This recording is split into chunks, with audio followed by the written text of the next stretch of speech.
Okay, sound check natin. Itong malupit, may baso yung suspension niya. Ito pa malupit, sinahanap ko kung nasa ng taillight. Nandito pala oh.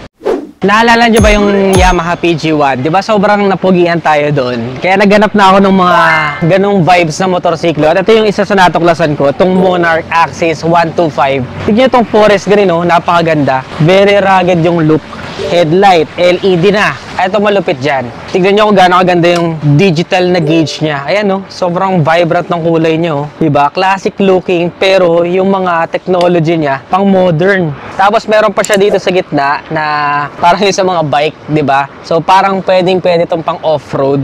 Nakalagay lang dyan Monarch. Tapos ang dami niya configurations going on dito. Pwede mong patayin ng ilaw, may passing light. Pakinggan kaya natin ng busina. Uy, lakas ng busina.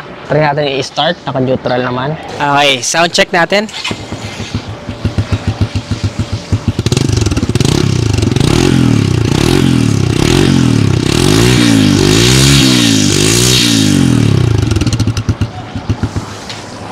Angas. Maganda sa kanya, meron pa siya ditong parang metal protector. Ito dito sa may bandang gitna. Pwede kang magkarga ng mga gamit-gamit dito. Meron na rin siyang nakaabang na bracket. Pwede kang maglagay ng mga side bags dito. So kapag tinanggal mo pala siya na ganyan, pwede ka na magkabit ng top box. Pwede na magkabit ng top box. Pero syempre, kung mag-aangkas ka, iwanan mo lang siya dyan.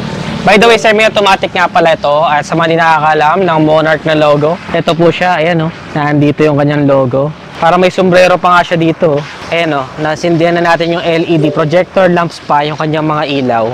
And kung makikita ninyo yung kanyang tires, pwedeng mag-off-road, dual sport. Disc brake sa unahan at drum brake naman sa likuran. Forma no? Parang pwede itong pang mga island life o kaya mga bundok. Kung gusto mo naman surfer ka, lagyan mo ng bakal dito, surfing board. Ganda nito ang forma. Sabi nga ni Kuya, pang sundalo daw eh. Pwede sa gera to. Isa pa sa nagustuhan ko yung turn signals sa unahan. Ayan o. Tingnan nyo, nasa itaas. At dalawang minimalist lang siya. May protective boots na rin para sa ating suspension. Kung mag-off-road ka, ayan, hindi masyado mapupuruhan yung suspension mo. At naka-spoke wheels na po tayo. So, mas matibay ito kahit na mga bato-bato. Tingnan yung mga side mirror niya, Nerices. Meron tayong dalawang chrome na round-shaped side mirror dito para sa classic look. So, pwede din siya pang forma. Pwede nyo rin gawing panghanap buhay kung trip ninyo. At halatang kayang-kayang kumarga nito, no? Pang malakasan. Tsaka malinis yung design niya. Meron din siyang extended na fender dito para hindi matalsikan yung makina natin. Ito pa malupit sinahanap ko kung nasa ng taillight. Nandito pala oh, pahaba siya. Kailangan nakita ng ganyang style na taillight. Tingnan mo, may switch pa yan ha. Pagka inon mo siya, yun, iilaw pa siya oh. And then, integrated na din doon yung kanyang turn signals. Kapag ka ni left and right mo, naandun na din siya. So, walang tendency na mabali kahit na magbubundok ka, masabit-sabit yan, hindi mababali. At saka, very slick din yung pagkakakabit ng kanyang pinakatambucho. Nasa may bandang itaas. Ito. So, pang off-road talaga. Pero, safe naman kasi may heat guard siya na nakabalot hanggang dun sa pinakaunahan. At isa pa pala sa worth mentioning, itong malupit, may baso yung suspension niya. Dual suspension na debaso.